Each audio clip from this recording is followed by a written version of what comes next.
புறாவினால் நடத்தப்பட்ட கழுகு கிறிஸ்து மற்றும் தீர்க்கதரிசியின் ஏற்றம் மற்றும் அம்பலப்படுத்துதல். அந்த மகத்தான மனிதன், பெரிய மனிதன், தேசத்திலேயே சிறந்தவர். அவரை குறித்து என்ன? அவர் தன்னை புறாவினால் வழிநடத்தப்பட்ட கழுகிலிருந்து உயர்த்தி கொண்டார். ஆம், புறாவினால் வழிநடத்தப்பட்ட கழுகு. அவர் தன்னை கிறிஸ்து என்று சொல்லிக் கொள்ளுகிற அளவுக்கு தன்னை உயர்த்தி கொண்டார். ஆனால் இரகசியமான விதத்தில் முக்கியமான விசுவாசிகள் அவரை அறிவார்கள். அவரால் வஞ்சிக்கப்பட்ட விசுவாசிகள் இருக்கிறார்கள். அவர்களில் சிலர் அவரை விட்டு தாவி குதித்து வெளியே வந்துவிட்டனர். அவர்கள் வெளியே ஓடி வந்துவிட்டனர். அவர்கள் விழித்து கொண்டனர். அந்த ஜனங்களுக்காக தேவனுக்கு நன்றி. ஒரு சிறிய பிரசங்கியின் மூலமாக அவர்கள் கண்கள் திறக்கப்பட்டன. நான் தேவனுக்கு நன்றி செலுத்துகிறேன். அதாவது அந்த மனிதன் அதை அடையாளம் கண்டு கொண்டார். அவர் மற்ற சபைகளெல்லாம் தவறாயிருக்கிறார்கள், அவர்கள் கெட்டவர்கள் என்றெல்லாம் சித்தரித்திருக்கிறார். அந்த சபைக்கு போகக்கூடாது. எந்த சபைக்கு வேண்டுமானாலும் போகலாம், ஆனால் அந்த பையனுடைய சபைக்கு மாத்திரம் போகாதீர்கள். ஓ, என்னே, அப்படிப்பட்ட ஒரு மனிதன் எப்படி சரியாக இருக்க முடியும்? உங்கள் வீட்டில் ஏதாகிலும் விசேஷம் இருந்தால் அவருடைய வீட்டிற்கு ஒரு நாளைக்கு வேண்டிய ஆகாரத்தை நீங்கள் கொடுக்க வேண்டும் என்று அவர் கட்டளையிடுகிறார். ஆனால் அந்த மனிதனுடைய வீட்டில் ஆயிரக்கணக்கான டாலர்கள் பணம் இருக்கிறது. இவ்விதமாக அரசாங்கமும் அவரிடத்தில் 30 மில்லியன் டாலர் பணங்கள் இருக்கிறதை கண்டுபிடித்தனர். டாலர்கள். இப்பொழுது நான் உரத்த குரலில் அதை பேசியாக வேண்டும். அவர் ஜனங்களை பட்டினி போட்டுவிட்டார். அதன் பிறகுதான் அவருடைய வீட்டில் அவ்வளவு பணம் இருக்கிறதை அவர்கள் கண்டுபிடித்தனர். இப்பொழுது அவரை நீதிமன்றத்துக்கு இழுத்து விட்டனர். ஆம், அவர்கள் அந்த மனிதனை சிறைக்கு போக வேண்டும் என்று எதிர்பார்க்கின்றனர். ஆனால் நீங்களோ அவரை ஒரு தேவ மனிதன் என்று தொழுது கொள்ளுகிறீர்கள். அப்படிப்பட்ட ஒரு மனிதன், அவரை புறாவினால் வழிநடத்தப்பட்ட கழுகு என்று நம்புகிறீர்கள். அதாவது அப்படிப்பட்ட ஒருவரை தீர்க்கதரிசி என்று சொல்ல வருகிறீர்கள். அப்படிப்பட்ட ஒரு மனிதன், அவரை கிறிஸ்து என்று நீங்கள் நம்புகிறீர்கள். ஜனங்களே, உங்கள் கண்களை திறந்து பாருங்கள். பிள்ளைகளே, உங்கள் கண்களை திறந்து பாருங்கள். அப்படிப்பட்ட ஒரு மனிதனை நீங்கள் என்ன செய்ய போகிறீர்கள்? அவரோ, நான் இந்த வழக்கிலிருந்து வெற்றி பெறப் போவதாக அனுதினமும் தீர்க்க தரிசனம் உரைத்து கொண்டிருக்கிறார். அவர் அந்த வழக்கில் வெற்றி பெறப் போகிறாராம். இப்பொழுது அவருடைய சபை துண்டு துண்டாக சிதறி போய்விட்டது. இப்போது அவர் அந்த சபையை மூடிவிட்டார். அதன் பிறகும் அவரை ஒரு தீர்க்கதரிசி என்று சொல்லிக் கொள்கின்றனர். அவர் ஒரு பெரிய மனிதனாம். அவர் ஒன்றும் இல்லை. அவர் ஒரு பெருமை பிடித்த எருதை போல ஒரு பெருமை பிடித்த மனிதனாய் இருக்கிறார். ஒரு சிறு பையனாய் இருந்த போதிலிருந்தே அவரை எனக்கு தெரியும். அவர் அப்போதிலிருந்தே பெருமை பிடித்தவராய் இருந்தார். அவர் என்னுடைய சபையில் அங்கும் இங்கும் ஓடிக்கொண்டும் உட்கார்ந்து கொண்டும் கீழே சிதறி கிடக்கிற குப்பைகளை அள்ளி வெளியே போட்டுக்கொண்டும் இருப்பார். அப்போதெல்லாம் அவர் பிரசங்கம் செய்ததில்லை. அதன் பிறகு சில வருடங்கள் கழித்து அவர் இங்கே திரும்பி வந்தார். வந்து சபையிலே தன்னை குறித்து பெருமை அடித்து கொண்டு சபையிலே பெருமையாக பேச ஆரம்பித்தார்.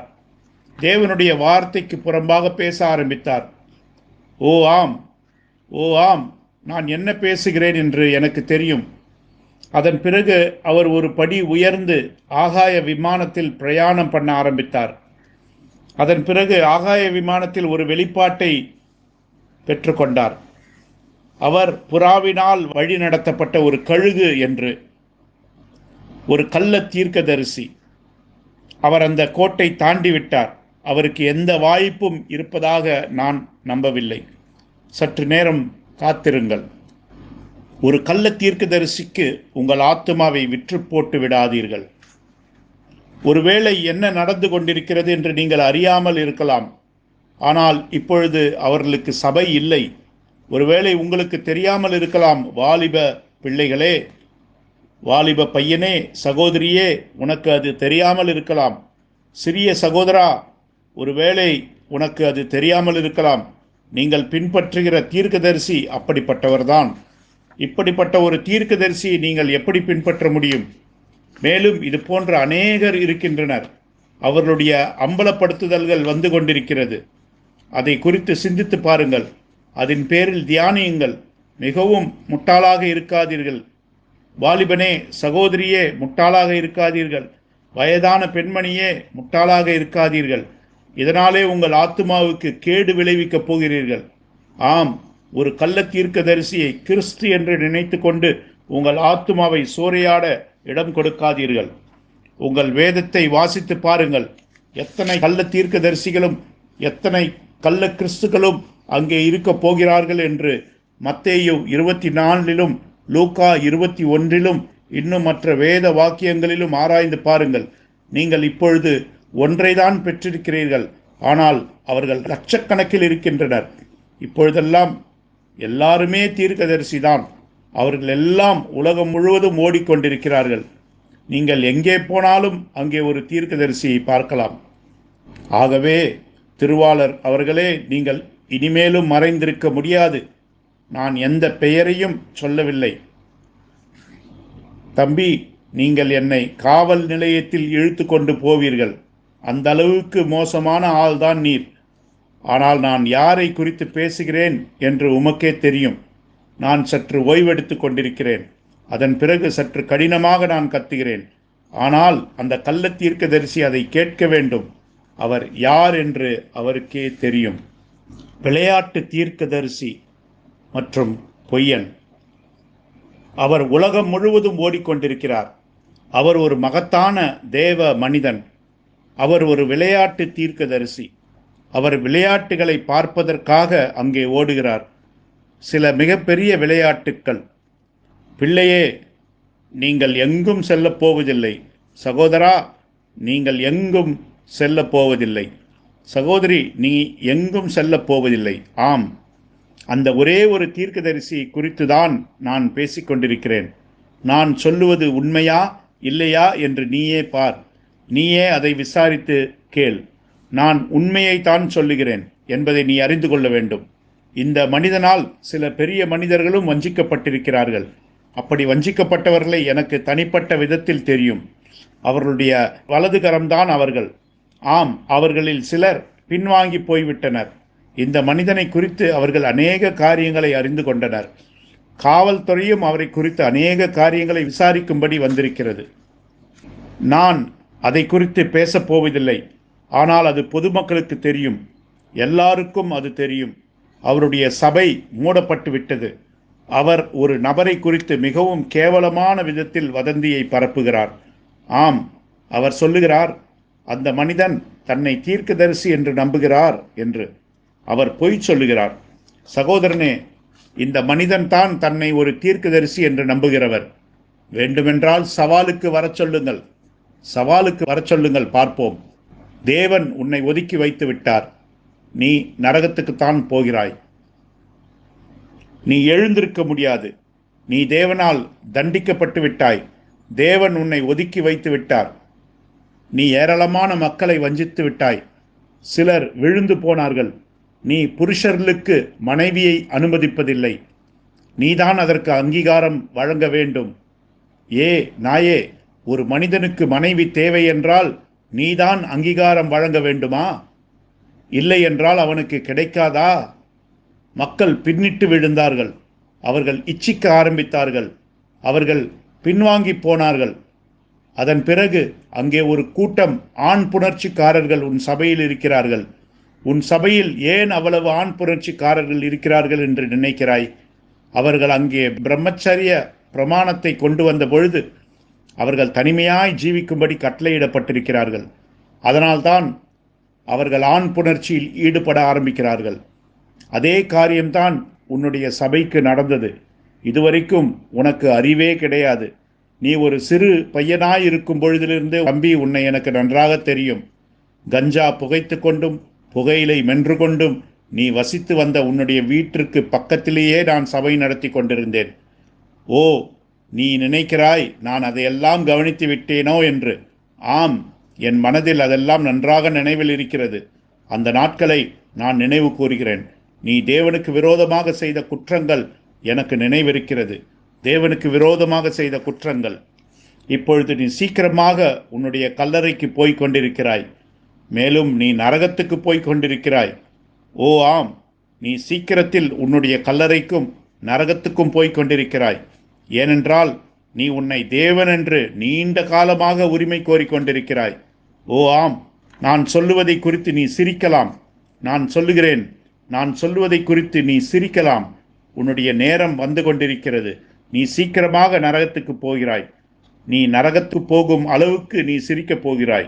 நீ சிரித்துக்கொண்டே நரகத்திற்கு போவாய். உனக்கு ஏதாவது வாய்ப்பு இருக்கிறதா என்று நான் சந்தேகிக்கிறேன். மனம் திரும்பு.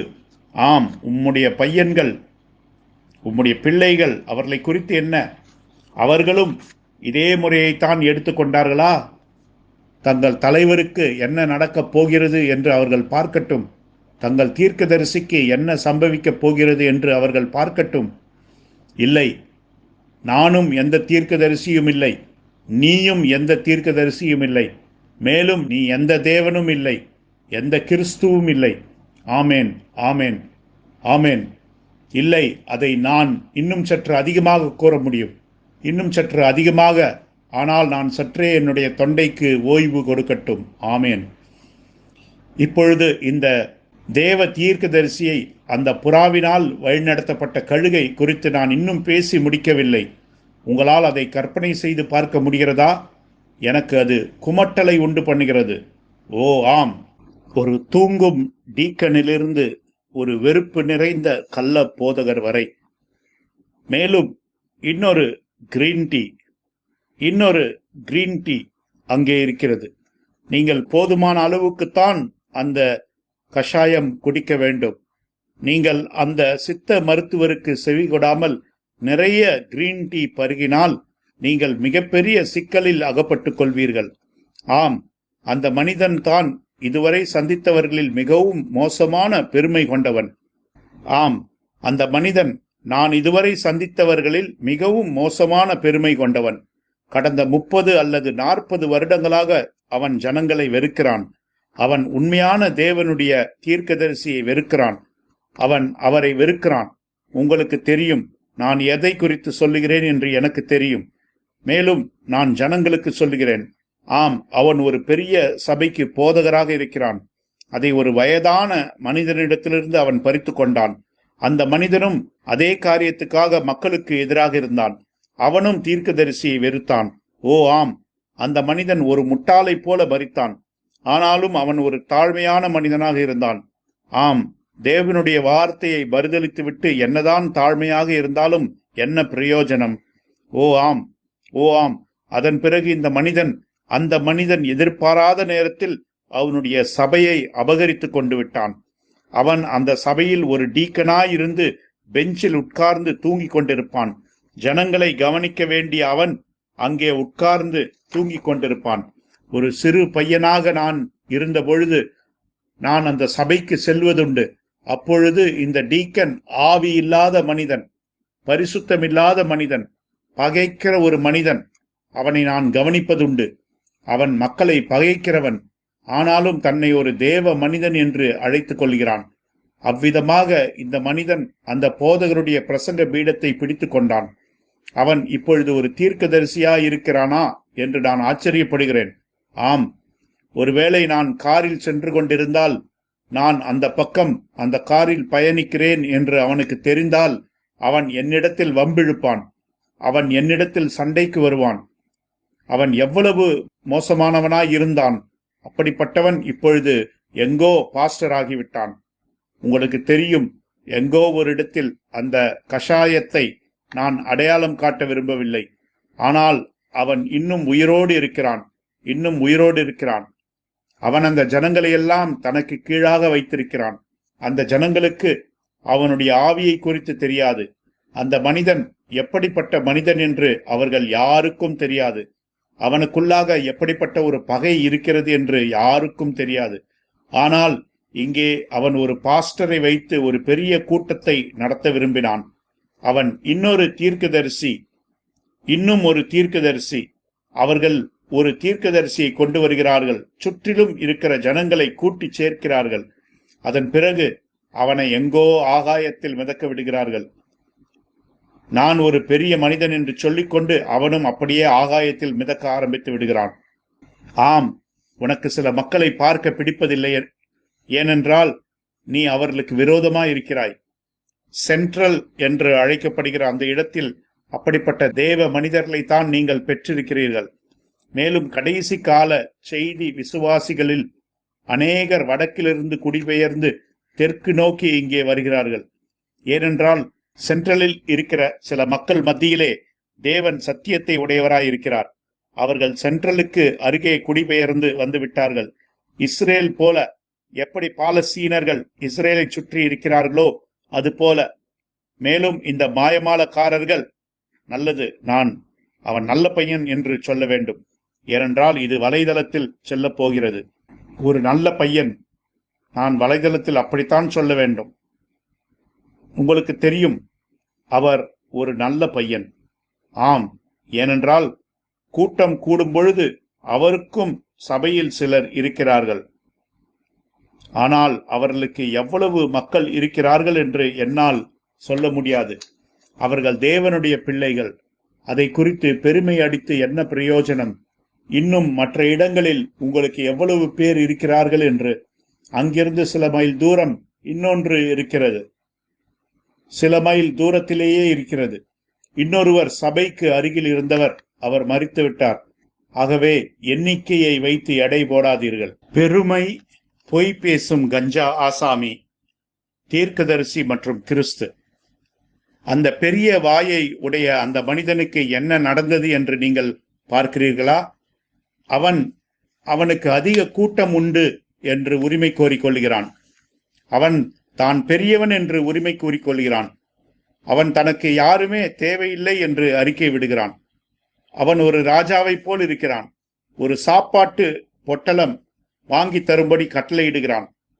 ஓ ஆம், அது ஒரு குற்றம் இல்லையா? ஒரு சிறிய பையனுடைய பணத்தை நீ கொள்ளையடிக்கிறாய். நீ சாப்பாடு பொட்டலங்களை விற்று $30 மில்லியன், ஏன் இன்னும் அதிகமாக பணத்தை குவித்து வைத்திருக்கிறாய். விதவைகளிடத்திலிருந்து களவாடுகிறாய். இப்பொழுது நான் பிரசங்கிக்க வேண்டும் என்று உணர்கிறேன். துவக்க காலங்களில் நான் உங்கள் எல்லாரையும் கடிந்து கொண்டேன். ஆனால் இப்பொழுது எனக்கு வயதாகிறது. நான் சற்று தளர்ந்தவனாய் இருக்கிறேன். நீ இதிலிருந்து தப்பித்துக் கொள்ள முடியும் என்று நினைக்கிறாயா? நீ ஒருபோதும் தப்பித்துக் கொள்ள முடியாது. உனக்கு என் சத்தம் கேட்கிறதா? நான் இன்னும் உயிரோடு தான் இருக்கிறேன். என்னால் இன்னும் பிரசங்கிக்க முடியும். இல்லை தம்பி, என்னிடத்தில் நீ வாலாட்டாதே. நான் கடைசி மூச்சு இருக்கிற வரைக்கும் பிரசங்கிப்பேன். அதே போல எனக்கு மனிதர்கள் இருக்கிறார்கள், அசலான மனிதர்கள் இருக்கிறார்கள். எனக்கு பிறகு அவர்களால் அதே போல பிரசங்கிக்க முடியும். அப்படியே என்னை போலவே பிரசங்கிக்கக்கூடிய மனிதர்கள் எனக்கு இருக்கிறார்கள். நான் நிற்பது போலவே அப்படியே அவர்கள் நிற்கிறார்கள். அவர்கள் தீர்க்கதரிசியைப் போலவே நிற்கிறார்கள். அவர்கள் ஒருபோதும் மாற மாட்டார்கள். நாங்கள் எல்லோரும் உன்மீதுதான் பாயப் போகிறோம். கள்ள தீர்க்கதரிசியே, உன்மேல்தான் பாயப் போகிறோம். நான் இன்னும் இந்த சவாரியை செய்ய போகிறேன். நான் மரித்து விட்டேன் என்று மாத்திரம் நீ எண்ணிவிடாதே. எனக்கு பைத்தியம் பிடித்து விட்டது என்று எண்ணிவிடாதே. எனக்கு மூளை கெட்டுவிட்டது என்று எண்ணிவிடாதே. நான் ஒருபோதும் அப்படி ஆகவில்லை. இப்போதும் அப்படி இல்லை. அதே போல எப்பொழுதாவது நான் அப்படி ஆவேன் என்றும் நான் நினைக்கவில்லை. தேவன் பெரியவர். அவருடைய கிருபை என்னோடு கூட இருக்கிறது. கிரியைகள் அல்ல, கஞ்சா அல்ல, புகையிலை அல்ல. ஓ ஆம், தேவனே உமக்கு நன்றி. அவர் என் தேவன். இந்த கள்ள தீர்க்கதரிசிகள் எங்கே இருப்பார்கள்? இந்த பாஸ்டர்கள் எங்கே இருக்க போகிறார்கள்? அந்த மனிதர்கள் எங்கே இருக்க போகிறார்கள்? நீங்கள் எல்லாம் தேவன் என்றும் கிறிஸ்து என்றும் தீர்க்கதரிசி என்றும் உங்களை நீங்களே உரிமை கோரிக்கொள்ளுகிறீர்கள். அது என் அடிவயிற்றில் நெருப்பை பற்ற வைக்கிறது. ஆனால் நான் அதற்காக கோபப்படவில்லை. நான் ஒருபோதும் கோபப்பட மாட்டேன். நான் பரிசுத்த ஆவியினால் ஏவப்படுகிறேன். என்னோட கூட இருக்கிற மனிதரிடத்தில் நீங்கள் கேட்டு பாருங்கள். என்னோடு இருக்கிற பெண்மணிகளை கேட்டு பாருங்கள். என்னோடு கூட இருக்கிற பிள்ளைகளை கேட்டு பாருங்கள். என்னுடைய சிறிய நண்பர்களை கேட்டு பாருங்கள், நான் எப்படியாக அவர்களுக்கு செய்தியை பிரசங்கிக்கிறேன் என்று. அவர்களும் என்னை புரிந்து கொள்கிறார்கள். அவர்கள் என்னை நேசிக்கிறார்கள். ஓ என்னே, தேவன் நல்லவராக இருக்கிறார். அவருடைய கிருபை என்றென்றைக்கும் நிலைத்திருக்கிறது. அவர் என்னை நேசிக்கிறார், நானும் அவரை நேசிக்கிறேன். அவர் முந்தி என்னை நேசித்தார். ஆனால் நீயோ விளையாட்டை நேசிக்கிறாய். நீ உன்னுடைய பெருமையை நேசிக்கிறாய். நீ உன்னுடைய பெரிய வாயை நேசிக்கிறாய். நீ இப்பொழுதுதான் அதை சந்திக்கப் போகிறாய். மனிதன் பேசுகிற ஒவ்வொரு வீண் வார்த்தையை குறித்தும் நியாய தீர்ப்பு நாளிலே அவன் கணக்கு ஒப்புவிக்க வேண்டும். உன்னுடைய பெருமையும் உன்னுடைய கர்வமுமே உன்னுடைய வீழ்ச்சிக்கு காரணமாய் இருக்க போகிறது. நீ உருவாக்குகிற வேத புரட்டுகள், நீ கட்டி விடுகிற பொய்கள், அதெல்லாம் அதற்கு காரணமாக போகிறது. நான் அதை திரும்ப சொல்ல வேண்டும். நீ 3 மகத்தான மனிதர்களை, சகோதரன் பிரன்னாம் மற்றும் ஒரு கள்ள தீர்க்கதரிசி, மேலும் அடுத்து நீ என்னை அங்கே வைக்கிறாய். நீ சொல்லுகிறாய், நானும் அவர்களோடு கூட அந்த வரிசையில் என்னை பொருத்தி கொள்கிறேன் என்று. நீ பொய் சொல்லுகிறாய். நீ பொய் சொல்லுகிறாய். நீதான் அதை எடுத்து விளம்பரப்படுத்தி காண்பித்தபடியால் நான் அதை இன்னுமாக புத்தகத்தாள்களில் இன்னும் பிரசுரிக்க கூட இல்லை. அது சுமார் 20 அல்லது 30 வருடங்களாக நீ அந்த பொய்யை சொல்லிக் கொண்டு வருகிறாய். பொய்யர் அனைவரும் 2ஆம் மரணமாகிய அக்கினி கடலிலே பங்கடைவார்கள். நீ அங்கேதான் போய்க் கொண்டிருக்கிறாய் தம்பி. நான் இப்பொழுது இன்றைக்கு பிரசங்கித்துக் கொண்டிருக்கிற இந்த செய்தியை கர்த்தரால் ஏவப்பட்டு பிரசங்கித்துக் கொண்டிருக்கிறேன். ஒருவேளை இது உன்னுடைய முடிவாக இருக்கலாம். ஆனால் ஒருவேளை நான் செல்வதற்கு முன்பாக நான் இதை செய்தாக வேண்டும். ஓ ஆம், நான் பிரசங்க பீடத்தை விட்டு கடந்து போவதற்கு முன்பாக நான் கடந்து போவேனோ என்று எனக்கு தெரியாது. ஆனாலும் இன்னுமாக பிரசங்கித்துக் கொண்டிருக்கிறேன். நான் முடமாகிவிட்டேன் என்று ஜனங்களிடம் சொல்லாதே. எனக்கு வயதாகிவிட்டது என்று அவர்களிடம் சொல்லாதே. உனக்கு என்னை காட்டிலும் அதிக வயதாகிவிட்டது. உனக்கு உன்னால் வஞ்சிக்கப்பட்ட உன் பிள்ளைகள் இருக்கிறார்கள். வாலிபனே, அந்த மதவெறியை விட்டு வெளியே வா. மகனே, அந்த மதவெறியை விட்டு வெளியே வா. உன் தந்தை ஒரு மதவெறியை கட்டி எழுப்பியிருக்கிறார். நீ சில வேடிக்கையான காரியங்களை அங்கே பார்க்க வேண்டும். காரியங்களை அலசி பார்க்க வேண்டும். மகன்களே, நீங்கள் எங்கே இருந்தாலும் சரி, யார் உங்களுக்கு தகப்பனாக இருந்தாலும் சரி, அதை விட்டு வெளியே வாருங்கள். கர்த்தரால் உங்களை விடுவிக்க முடியும். 2 மகன்களோ 3 மகன்களோ 4 மகன்களோ உங்கள் தந்தை உங்களை அப்படியே வஞ்சித்து விட்டார். உங்களுக்கு எந்த ஒரு அழைப்பும் கிடையாது. உங்களுக்கு தெரிந்ததெல்லாம் அது ஒரு சுதந்திர வீதம் போல இருக்கிறது. அவர் உங்களுக்கு இந்த பதவியை கொடுக்கிறார், அந்த பதவியை கொடுக்கிறார். அவர் உங்களுக்கு வேறொரு பதவியை கொடுக்கிறார். மற்றவர்களுக்கு அவர் ஒன்றையும் கொடுப்பதில்லை. இது சுதந்திர வீதம். தேவன் உன்னை அழைக்கவில்லை. தேவன் உனக்கு காட்சி அளிக்கவும் இல்லை, உன்னை அழைக்கவும் இல்லை. தேவன் எப்பொழுதாவது உனக்கு காட்சி அளித்ததுண்டா? உன்னை அழைத்ததுண்டா? சகோதரன் பிரன்னாம் சொன்னார், அக்கினி ஸ்தம்பம் உன்னை சந்தித்து நேரடியாக உன்னை அழைத்தால் ஒழிய பிரசங்க பீடத்திற்கு பின்னால் உனக்கு எந்த உரிமையும் கிடையாது என்று. நீ அதையெல்லாம் விசுவாசிப்பதில்லை. அது அநேக இடங்களில் அநேக செய்திகளில் இடம்பெற்று இருக்கிறது. அக்கினி ஸ்தம்பம் உன்னை சந்தித்து உன்னை அழைத்தால் ஒழிய உனக்கு பிரசங்க பீடத்தின் பின்னால் எந்த உரிமையும் இல்லை. அதை தேடிப்பார். ஆம், மேற்கோள் வில்லியம் மரியன் பிரன்னாம், 52வது பாரா. ஆனால் அங்கே மோசே வனாந்தரத்தின் பின்னணியில் தேவனை முகமுகமாய் தரிசித்தது போல தேவனை முகமுகமாய் தரிசிக்காத வரை எந்த ஒரு மனிதனுக்கும் சுவிசேஷத்தை பிரசங்கிக்கும்படியாக இந்த பிரசங்க பீடத்தின் பின்னால் எந்த அதிகாரமும் கிடையாது. மேலும் அதே அனுபவத்தை தேவனோடு பெற்றிருக்கிற ஒவ்வொரு மனிதனும் ஒவ்வொரு ஸ்திரீயும் அதே அக்கினி ஸ்தம்பத்தை தங்கள் இருதயம் என்னும் அதே பரிசுத்தமான ஸ்தலத்திலே சந்தித்து இருக்கிறார்கள். முற்றிலுமானது என்ற செய்தியிலிருந்து 1963. ஒரு கள்ளத்தீர்க்கதரிசி உன்னுடைய கிரீடத்தை களவாடி விடுவான். சகோதரனே, சகோதரியே, அமைதியாயிரு. தேவன் உன்னை நேசிக்கிறார். சிறிய தம்பி, தேவன் உன்னை நேசிக்கிறார். ஒரு கள்ளத்தீர்க்கதரிசி உன்னுடைய ரட்சிப்பை களவாட விரும்புகிறான். உன் கிரீடத்தை ஒருவனும் பறித்து கொள்ளாதபடிக்கு பார். ஒருவனும் உன் கிரீடத்தை எடுத்து கொள்ளாதபடிக்கு உனக்குள்ளதை பற்றி கொண்டிரு என்று வெளிப்படுத்தல் 3:11 சொல்லுகிறது. அது ஒரு மனிதன், அவன்தான் அதை செய்ய போகிறான். உன்னுடைய கிரீடத்தை திருடிக் கொள்வதும் ஒருவனும் உன் கிரீடத்தை எடுத்துக்கொள்ளாதபடிக்கு உனக்குள்ளதை பற்றி கொண்டிரு என்பது அது ஒரு வேத வசனம். என் சிறு பிள்ளைகளே, உங்கள் பாஸ்டர் ஒரு தீர்க்கதரிசி என்றும், அவர் கழுகை வழி நடத்தும் ஒரு வெள்ளை புறா என்றும், அவர் ஒரு கஷாயம் என்றும் விசுவாசிப்பது எப்படிப்பட்ட ஒரு குற்றம்? அவர் கிரீன் டீ, நான் வியாதி வருவதற்கு முன்பாக அந்த கிரீன் டீயை கொஞ்சம் குடிப்பது எனக்கு நல்லது, அந்த கஷாயத்தை கொஞ்சம் நீங்கள் எனக்கு கொடுத்தால் நன்றாக இருக்கும் என்று சொல்லுகிறீர்கள். $3 கோடி, $30 மில்லியன் தீர்க்கதரிசி. உன்னை அம்பலப்படுத்த தேவனால் ஏவப்படுகிறேன். ஓ, எனக்கு இந்த அந்திக்கிறிஸ்துகளை பார்த்து சிரிக்க வேண்டும் போல் தோன்றுகிறது. இவர்கள் எல்லாம் தேவ மனிதர்களாக இருக்க முயற்சிக்கிறார்கள்.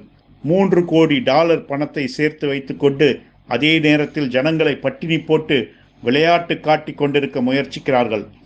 ஓடி போய்விடு, கேடுகெட்டவனே, ஓ திருடனே, ஓ பேராசைக்காரனே, நீ தேவனுடைய மக்களின் வயிற்றில் அடித்து அவர்களுடைய ஆத்துமாவையும் அவருடைய மனதையும் கொள்ளையடித்து கொண்டிருக்கிறாய். நீண்ட காலமாகவே உனக்கு முதுகு தோல் பீந்து போகும்படியான ஒரு கசையடி தேவைப்படுகிறது. பெரிய மனிதனே, அது ஒரு பெரிய காரியம் என்று எண்ணிக்கொள்ளாதே. நீ ஒரு முடவனாயிருந்து அதன் பிறகு நீ நடக்க ஆரம்பித்தாய். அது ஒரு பெரிய அற்புதம் என்று நினைத்து கொள்ளாதே. அது தேவனுடைய செய்கை. ஆனால் தேவன் இங்கே உன் ஜீவனை காப்பாற்றி அதன் பிறகு அதை நரகத்துக்கு கூட கொண்டு செல்லுவார். என் வாயில் அனல் பறக்கிறது, உனக்கு தெரியுமா? ஆனால் நான் எந்த பெயரையும் வெளியே சொல்லவில்லை. ஏனென்றால் நீ என்னை உள்ளே தள்ளிவிடுவாய். ஆனால் நீ வரிகளுக்கிடையே வாசிக்கலாம். ஓ ஆம், உன் பெருமைக்கு எதிராக அல்லேலூயா, அல்லேலூயா, அல்லேலூயா என்று சொல்லு. அது பொய்யானது. ஓ ஆம், நான் ஒரு முழு இரவும் காத்திருந்தேன், சுமார் 3 மணி நேரம். அப்பொழுது தேவன் உன்னை அம்பலப்படுத்தும்படி என்னை ஏவினார். நீண்ட காலமாக நான் அப்படி செய்யவில்லை. ஆனால் இப்பொழுது கர்த்தர் உன்னை அம்பலப்படுத்தும்படி என்னை ஏவுகிறார். உனக்கு இன்னும் நிறைய வந்து கொண்டிருக்கிறது. 1, 2, 3, 4, 5 மற்றும் 6. ஆம், நான் இப்பொழுது அதை ஒரு மனிதனுக்கு பிரசங்கித்துக் கொண்டிருக்கவில்லை. ஓ ஆம், நான் அதை பொறுமையாக கொண்டு செல்ல விரும்புகிறேன். பொறுமையாக கொண்டு செல்ல. ஒரு கள்ள தீர்க்கதரிசிக்கு கூட கொஞ்சமாவது மனசாட்சி இருக்கும். உனக்கோ கொஞ்சமல்ல, நிறையவே பணசாட்சி இருக்கிறது. ஒரு உண்மையான விளையாட்டு மனசாட்சி இருக்கிறது. நீ இங்கே விட்டுவிட்டு 2 அல்லது 3 மாதங்களுக்கு சபையை அப்படியே விட்டுவிட்டு எங்கோ சென்று விட்டாய். உனக்கு மனசாட்சி இருக்கிறது. நீ மக்களுடைய ஆத்துமாக்களை அறிந்து கொண்டிருக்கிறாய். நீ அவர்களை நேசிக்கிறாய். நான் உங்கள் எல்லாரையும் நேசிக்கிறேன் என்கிறாய். அதனால் நீ இங்கே திரும்பி வரும் பொழுது நீ கழுதை போல 3 மணி நேரம் 4 மணி நேரம் பிரசங்கிப்பாய். நான் ஒருவேளை தவறாக இருக்கலாம், ஆனால் பிரசங்கம் என்பது ஒரு 2 மணி நேரம் அல்லது 3 மணி நேரம் இருக்க வேண்டும். உனக்கு உன்னை பெரிய ஆளாக காட்டிக்கொள்ள வேண்டும். உனக்கு எவ்வளவு வார்த்தை தெரியும் என்று ஜனங்களுக்கு காட்டிக்கொள்ள வேண்டும். ஆனால் உனக்கு உண்மையில் வார்த்தை தெரியாது. உனக்கு வார்த்தை தெரியாது. ஓ மாயமாலக்காரனே, நீ சீக்கிரத்தில் சாகப் போகிறாய். இது ஒரு சிறிய சகோதரன் பேசுவது. நான் பேசுவதற்கு கஷ்டப்படலாம். ஆமேன், ஆமேன், ஆமேன். ஒரு கள்ள தீர்க்கதரிசிக்கு பொய் சொல்வதை தவிர வேறொன்றும் செய்ய முடியாது.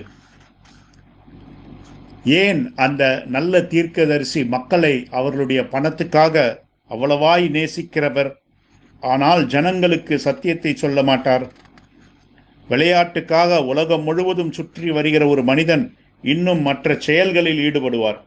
ஒரு சகோதரன் தன்னை மனுஷகுமாரன் என்றும் கிறிஸ்து என்றும் உரிமை கோரிக்கொள்கிறார் என்று பொய் சொல்லிக்கொண்டு ஊரை சுற்றி வருகிறார். அவர் ஏன் பொய் சொல்லுகிறது நிறுத்துகிறதில்லை? சரியாக அந்த சகோதரன் வெளியிட்ட அந்த புஸ்தகத்தில், அந்த புத்தகத்தின் எண் 16, அதில் அவர் தான் அப்படி இல்லை என்று அறிவித்திருக்கிறார். அநேக வருடங்களாக அந்த புத்தகங்கள் புழக்கத்தில் இருக்கின்றன. ஆனால் இந்த மனிதனோ அதை நம்பாமல் பொய் சொல்ல முடிவெடுத்து விட்டார். அவர் அந்த சகோதரனுடைய புகைப்படத்தை எடுத்து கிறிஸ்துவோடும் நான் நினைக்கிறேன் அந்த தீர்க்கதரிசி மற்றும் இந்த சகோதரனை மூன்றாவது ஆளாக அந்த படத்தில் சித்தரித்து காட்டி இருக்கிறார். அந்த வரிசையில் அந்த சகோதரன் தான் மூன்றாவது ஆள் என்று உரிமை கோருவதாக பொய் சொல்லுகிறார். ஒரு கள்ள தீர்க்கதரிசிக்கு பொய் சொல்லுவதை தவிர வேறு ஒன்றும் செய்ய முடியாது. அதைத்தான் அந்த மனிதன் செய்கிறார். அவர் பொய் சொல்லுகிறார். அது விசுவாசிகளுக்கே தெரியும். உலகத்தின் பல பாகங்களில் அவருக்கென்று ஒரு கூட்டம் உண்டு. ஆனால் அவர்களில் சிலர் இந்த மனிதனின் மேல் தங்கள் நம்பிக்கையை இழந்து விட்டனர். ஆனால் இவரோ மக்களிடம் நான் எவ்வளவு உறுதியாக நிற்கிறேன் என்று மார்தட்டி கொள்கிறார். அவர் ஒரு தீர்க்கதரிசி. ஆம், அவர் அந்த அரசாங்க வழக்கில் $3 கோடி வழக்கில் தான் வெற்றி பெறப் போவதாக கூறிக்கொள்கிறார். ஆகவே அது ஒரு பொய்யாக இருக்கிறது. கள்ள தீர்க்கதரிசி மக்களை பொய்யினால் கட்டி போடுகிறார். அவருடைய சபையை விட்டு வெளியே வருகிற என்னுடைய ஜனங்கள், நீங்கள் ஏராளமான பொய்யை அங்கே கேட்டிருப்பீர்கள். அதையெல்லாம் கேட்டுவிட்டு அந்த பொய்களை விட்டு வெளியே வந்திருக்கிறீர்கள். அவையெல்லாம் உண்மை அல்ல. அவைகள் எல்லாம் இந்த கள்ள தீர்க்கதரிசிகளின் மத்தியில் ஜனங்களுக்கும் உண்மையான தேவனுடைய சபைக்கும் விரோதமான பொய்களாய் இருக்கிறது. ஒரு கள்ள தீர்க்கதரிசி என்பவன் ஒரு பொய்யனாய் இருக்கிறான். அவனை நம்பக்கூடாது. ஆகவே நாம் இப்பொழுது அந்த ஜனங்களிடத்திற்கு செல்ல முடியாது. அவர்கள் விழுந்து போய்விட்டனர், வழி விலகி போய்விட்டனர். அவர்களில் அநேகர் மூளையளவு விசுவாசியாக இருக்கிறார்கள். அவர்கள் ஐயோ பாவம் விசுவாசிகளாய் இருக்கிறார்கள். ஆம், அவர்களுக்கு வார்த்தை தெரியாது,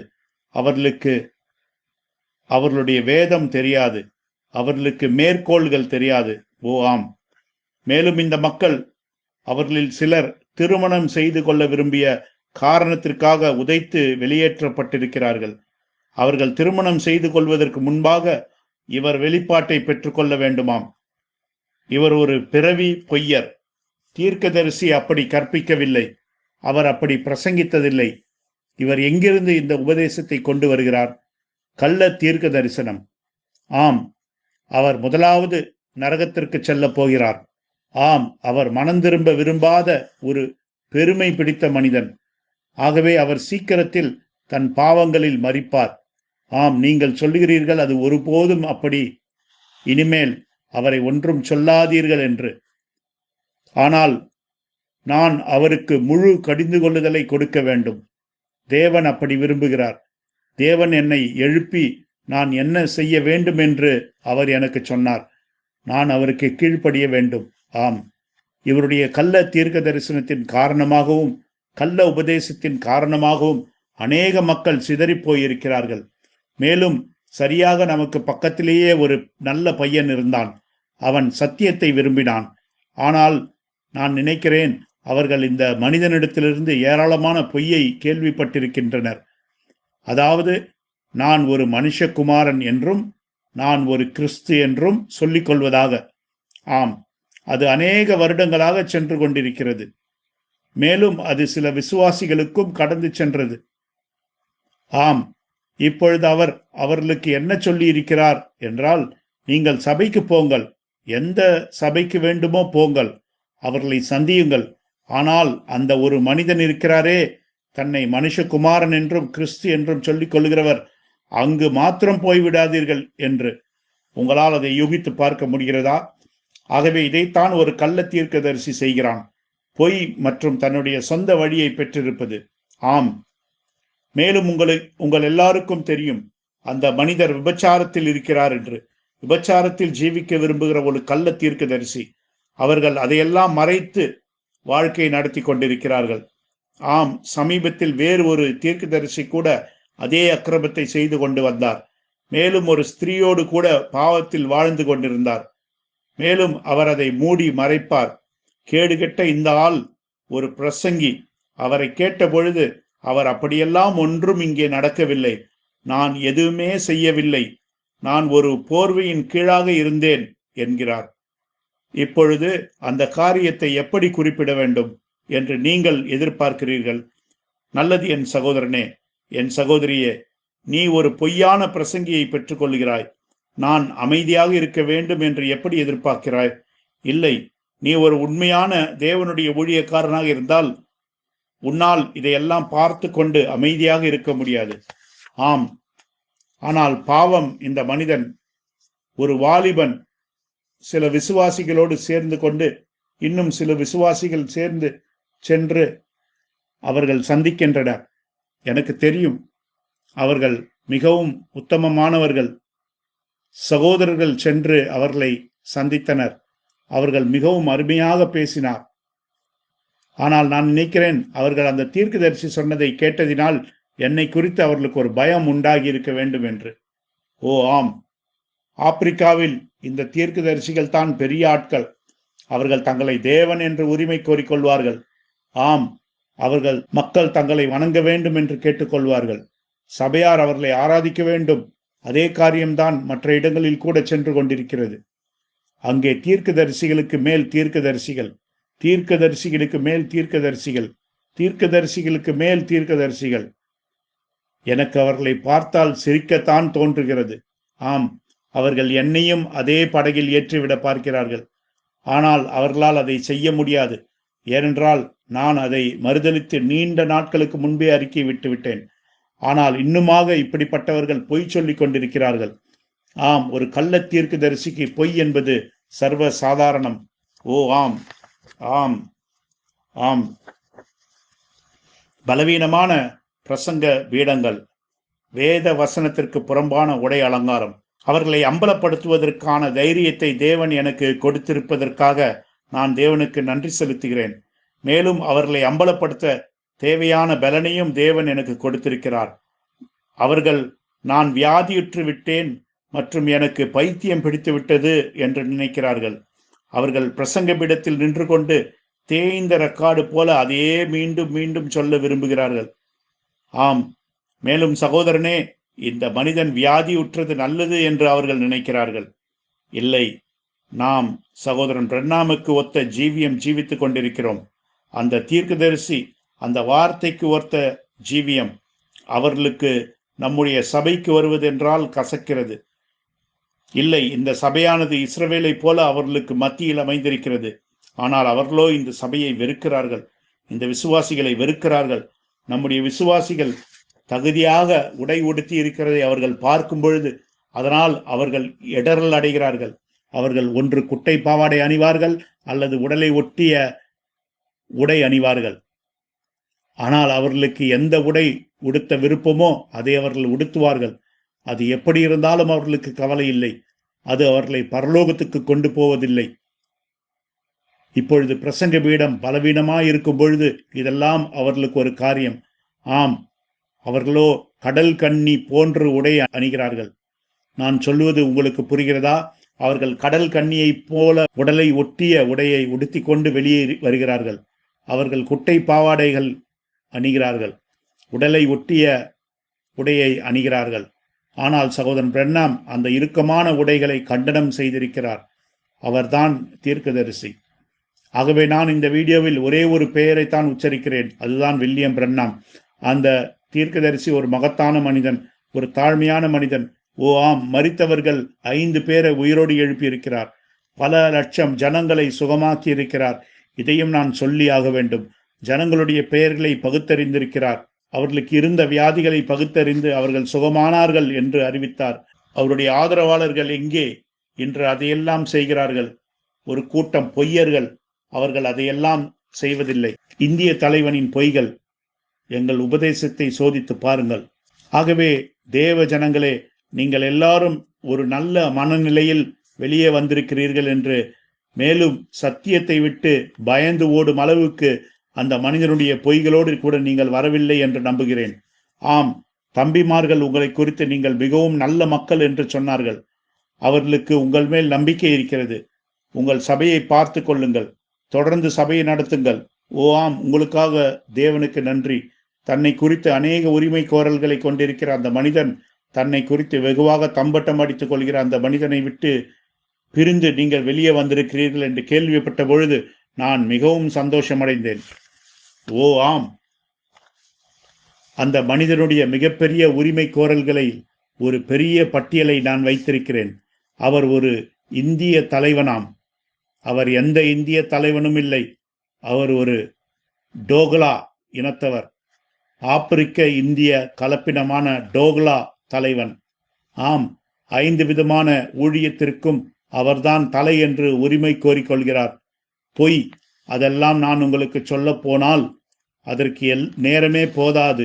எல்லாமே முடிந்துவிடும். நிச்சயமாக அது முடிந்துவிடும். ஆனால் அதை புரிந்து கொள்ள தேவன் உங்களுக்கு உதவி செய்வாராக. இப்பொழுது வெளியே வந்திருக்கிற பிள்ளைகளாகிய நீங்கள் பொறுமையாக நன்றாக நேரம் எடுத்துக்கொண்டு இந்த சபையின் உபதேசங்களை அலசி ஆராய்ந்து பாருங்கள். அந்த பிசாசு எங்களை குறித்து சொன்னது உண்மையா என்று. அது உண்மையாக இருக்க முடியாது.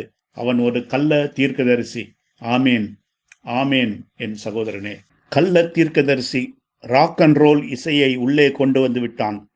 ஒரு கள்ள தீர்க்கதரிசியாக இருந்து மக்களை தவறாக வழி நடத்தியது போதாது என்று இந்த கள்ள தீர்க்கதரிசி அவன் என்ன செய்தான் தெரியுமா?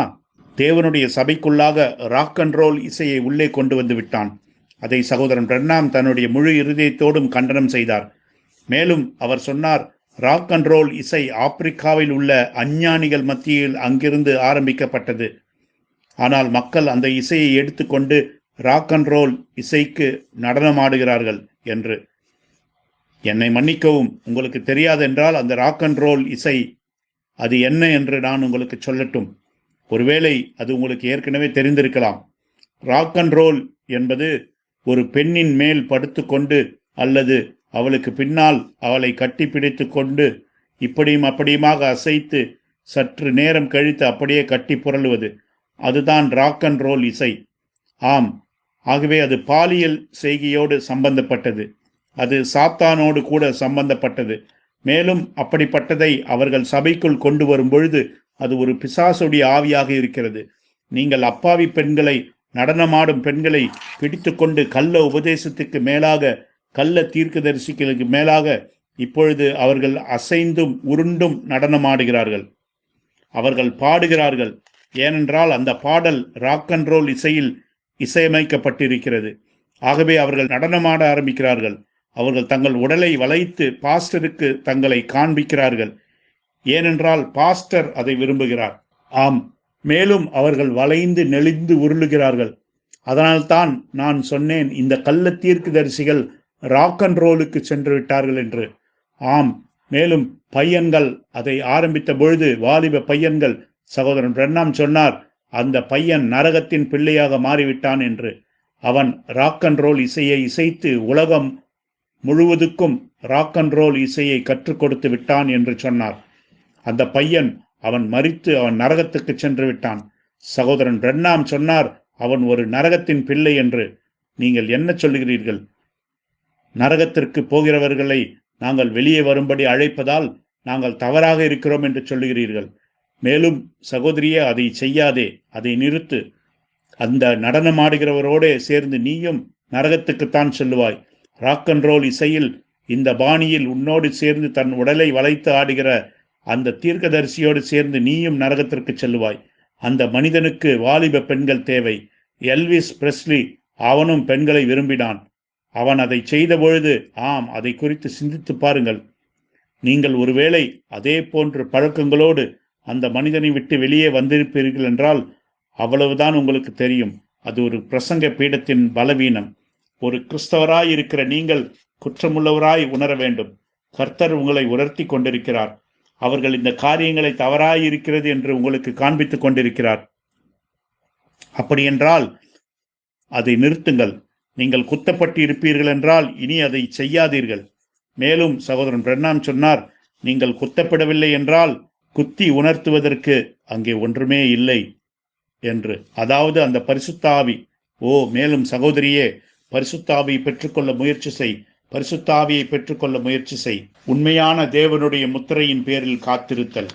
நாம் சபையில் பரிசுத்த ஆவியை பெற்றிருக்கிறோம்.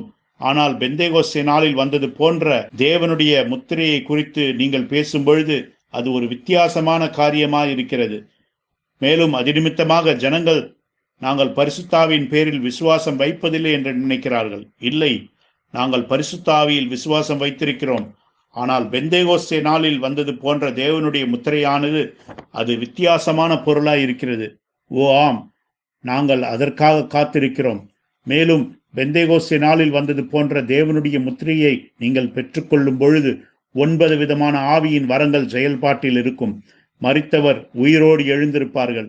முடமான கால்கள் நேராக்கப்படும். மக்கள் மரித்தவர்களை உயிரோடு எழுப்புவார்கள்.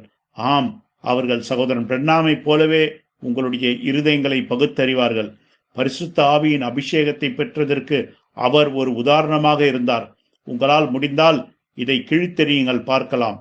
உங்களால் முடியாது என்றால் பிறகு தேவனுடைய வார்த்தையை விசுவாசியுங்கள். அப்படிப்பட்ட ஜனங்கள் இழக்கப்படுவதற்காக நாங்கள் வருந்துகிறோம். கடினமாய் பிரயாசப்படுங்கள். பொய்யான உரிமை கோரல்கள், வார்த்தையை கடைபிடிக்க தவறுதல். நீங்கள் ஏற்கனவே ஒரு கள்ள தீர்க்கதரிசியை பின்பற்றி விட்டீர்கள். அவருக்கு அக்னி ஸ்தம்பம் இருக்கிறது. என்ன மாதிரியான அக்னி ஸ்தம்பம் உங்களுக்கு இருக்கிறது? அது தேவனுடைய வார்த்தையை கடைபிடிப்பதில்லை. அப்படி என்றால் நீ ஒரு கள்ள தீர்க்கதரிசி. ஆம், வானவில், நீ சொல்லுகிறாய் உனக்கு வானவில் இருக்கிறது என்று. அது என்ன? அதுவும் தேவனுடைய வார்த்தையை கடைபிடிப்பதில்லை. கிறிஸ்துவை உயர்த்தாமல் உன்னையே நீ உயர்த்தி கொண்டிருக்கிறாய். ஏனென்றால் நீ கிறிஸ்து. ஓ ஆம், உன்னை நீயே உயர்த்தி கொள்ளுகிறாய். இன்னொரு சகோதரி உயர்த்துவது, ஒரு சகோதரனை உயர்த்துவது, ஒரு மகனை உயர்த்துவது, நீ ஏன் அதை செய்கிறாய்? மனிதனே, கள்ள தீர்க்கதரிசிகள் அவர்கள் எல்லாரும் தேவனுடைய வீட்டை சுற்றிலும் இருக்கிறார்கள். நீங்கள் எல்லாரும் மோசமான வாழ்க்கையை வாழ்ந்து கொண்டு உண்மையான விசுவாசிகளை குறை கூறி கொண்டிருக்கிறீர்கள். இல்லை, தேவன் அதை அவ்வளவு லேசாக எடுத்துக்கொள்ள மாட்டார். அவர் உன்னுடைய ராக் அண்ட் ரோல் இசையை லேசாக எடுத்துக்கொள்ள மாட்டார். கள்ள தீர்க்கதரிசி, நீ ஒரு முடிவுக்கு வருகிறாய். அதனால்தான் அவர்கள் உன்னை வந்த அந்த பணத்தோடு கூட உன்னை பிடித்து விட்டார்கள். தேவனுடைய பிள்ளைகள் ராக் அண்ட் ரோல் தீர்க்கதரிசிகளை நியாயம் தீர்ப்பார்கள். அதனால்தான் நீ ஒரு எருதை போல பெருமை பிடித்தவனாய் இருக்கிறாய். மேலும் இன்னொருவர், அவரும் ஒரு எருதை போல பெருமை பிடித்தவராய் இருக்கிறார். அது ஒரு பெருமை பிடித்த மனிதன். அவர் சொன்னார், அவர் வெளிப்படுத்தல் 10:1 என்று. என்னால் அதை அப்படியே விட்டுவிட முடியாது.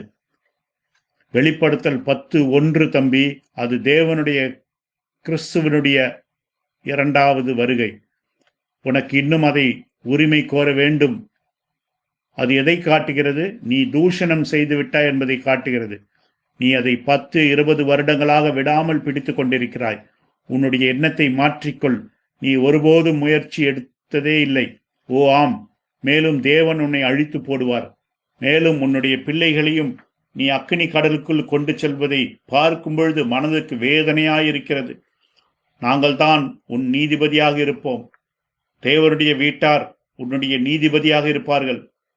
நீ இவ்வாறு செய்து கொண்டிருக்கும் நேரத்தில் உன்னோடு கூட உயிர் வாழ்ந்து கொண்டிருக்கிற ஜனங்கள் தான் உன்னை நியாயம் தீர்க்கப் போகிறார்கள்.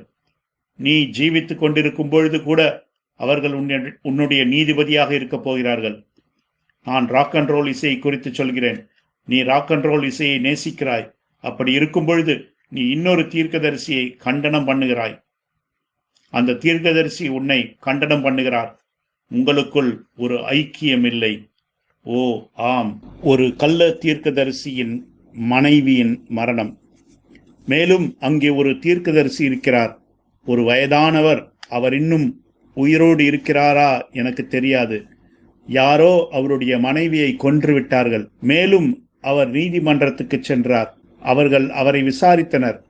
அவர் பொய் சொல்லிவிட்டு வெளியே வந்து விட்டார். ஆனால் அவர் ஜெபித்து கொண்டிருந்தாள். இவருக்கு கோபம் வந்துவிட்டது. இவர் ஒரு மகத்தான போதகர். வீட்டுக் கல்லூரி நடத்தி கொண்டு வந்த அந்த பெண்ணை உதைத்து தள்ளினார். அவர் அந்த பெண்ணை உதைத்து தள்ளிய பிறகு அவள் சொன்னால், இந்த மனிதன் என்னை கொன்று விடுவார் என்று. அவள் அப்படி சொன்னதும் சில நாட்களிலே யாரோ அவளை கொன்று விட்டார்கள். அதன் பிறகு அவர்கள் அந்த மனிதனை நீதிமன்றத்துக்கு கொண்டு சென்றனர். ஒருவேளை அவர் ஜெயிலில் இருந்திருக்கலாம். அவர் ஒரு தீர்க்கதரிசி, ஜனங்களை பார்த்து கொள்கிறவர். ஆம், உங்களுக்கு அந்த கதை தெரியும். அங்கே சில பையன்கள், வாலிப பையன்கள் இருக்கிறார்கள். அவர்களுக்கும் அந்த கதை தெரியும். சில வயதானவர்களுக்கும் அந்த கதை தெரியும். என்னுடைய வாலிப நாட்களில் இந்த மனிதன் தன் மனைவியை கொன்றதுக்காக தண்டனை விதிக்கப்பட்டவர். அவர் ஒரு பிரசங்கியாகவும் ஒரு பெரிய தீர்க்கதரிசியாகவும் மாறிவிட்டார். அது ஒரு 3 அல்லது 4 அல்லது 5க்கு மேல். ஆனால் யாரோ அவருடைய மனைவியை கொன்று விட்டார்கள். நான் நினைக்கிறேன் அவர் இன்னும் உயிரோடு இருக்கிறார் என்று. தம்பி, ஆம், அவர் இன்னும் உயிரோடு இருக்கிறார். ஒரு கூட்ட மாயமாலக்காரர்கள் அவர்கள் ஜனங்களை வஞ்சிக்கிறார்கள். அவர்கள் ஜனங்களிடமிருந்து நித்திய ஜீவனை எடுத்து போட்டு விடுகிறார்கள். சகோதரியே ஜாக்கிரதை, சகோதரனே ஜாக்கிரதை, தம்பியே ஜாக்கிரதை, ஜாக்கிரதை. நான் உங்களை ஒரு நித்திய ஜீவனை தேடுகிற ஒரு மனிதனைப் போல கருதுகிறேன். ஆனால் நீயோ தவறான வழியிலே கள்ளத்தீர்க்கதரிசியின் மத்தியிலே அதை தேடிக்கொண்டிருக்கிறாய். அவ்விதமாக அது உனக்கு கிடைக்காது. இல்லை, நீ அவ்விதமாக அதை பெற்றுக்கொள்ள முடியாது. நான் சொல்லுகிறேன், வேறு எங்காவது தேடு. தேவனுடைய வீட்டிற்கு வா, வந்து வித்தியாசத்தை பார், வந்து அந்த வித்தியாசத்தை பார். நான் இங்கே சேர்ந்து கொள்ளும்படி உன்னை சொல்லவில்லை. வெறுமனே வந்து அந்த வித்தியாசத்தை பார்க்கும்படியாக உன் கண்கள் திறக்கப்பட வேண்டும். நாங்கள் சத்தியத்தை கடைபிடிக்கிறோம். பிரசங்கிப்பது மாத்திரமல்ல, கடைபிடிக்கவும் செய்கிறோம். ஆம், நான் ஜனங்களுக்காக வருந்துகிறேன். ஆம், ஜனங்களுக்காக வருந்துகிறேன். அந்த சிறிய பையன்கள், சிறு பெண்கள், நீங்கள் வஞ்சிக்கிறீர்கள். பெரியவர்களே, வயதானவர்களே, நீங்களும் வஞ்சிக்கிறீர்கள். கல்லறைக்கு போகிறவர்களை வஞ்சிக்கிறீர்கள். இப்படியெல்லாம் செய்து $30 மில்லியன் பணத்தை வங்கியில் சேர்த்து வைத்திருக்கிறீர்கள். இந்த உலகத்திலேயே நீதான் பெரிய ஆள் என்று சொல்லி ஒரு பெரிய வாய் உனக்கு இருக்கிறது. ஏனென்றால் நீ வெளிப்படுத்தல் 10:1. நான் உன்னை சந்தித்த அந்த நாள் முதல் எனக்கு நினைவிருக்கிறது. தம்பி, நீ அந்த 40 அல்லது 50 வருடங்களுக்கு முன்பே அந்த பெருமையை வெளிப்படுத்தி காட்டினாய். நீ இன்னும் மாறவே இல்லை. ஆம், கள்ள தீர்க்கதரிசியின் தந்திரங்கள் நம்பப்பட்ட பொய்கள். எவ்வளவு வருடங்கள் கழித்து இப்பொழுது உனக்கு என்னை வந்து பார்க்க வேண்டும். அதெல்லாம் தந்திரங்கள், அதெல்லாம் சில தந்திரங்கள். நீ என்னை நேசிக்கவில்லை, உனக்கு என்னை பார்க்க வேண்டுமா? அது ஒரு விதமான தந்திரம். நீ இன்னும் 2 நாட்களுக்குள் வருகிறாய். நீ தந்திரங்களோடு வருகிறாய். நான் என்ன அவ்வளவு பெரிய முட்டாளா? அந்த ஆட்கள் சொன்னார்களே, நான் பைத்தியம் பிடித்தவன் என்றும் நான் உடையில்லாமல் நடந்து கொண்டிருக்கிறேன் என்றும் சொன்னதை இப்பொழுது நீ பெற்றுக்கொண்டாய். ஆம், உம்முடைய மகன் வந்து பார்த்தார். நான் அவர்கள் சொன்னது போல் நான் நடக்கவில்லை என்பதை, அவர்கள் சொன்னது போல் எனக்கு பைத்தியம் பிடிக்கவில்லை என்பதையும் அவர் அறிந்து கொண்டார். அவர்தான் உனக்கு சாட்சி.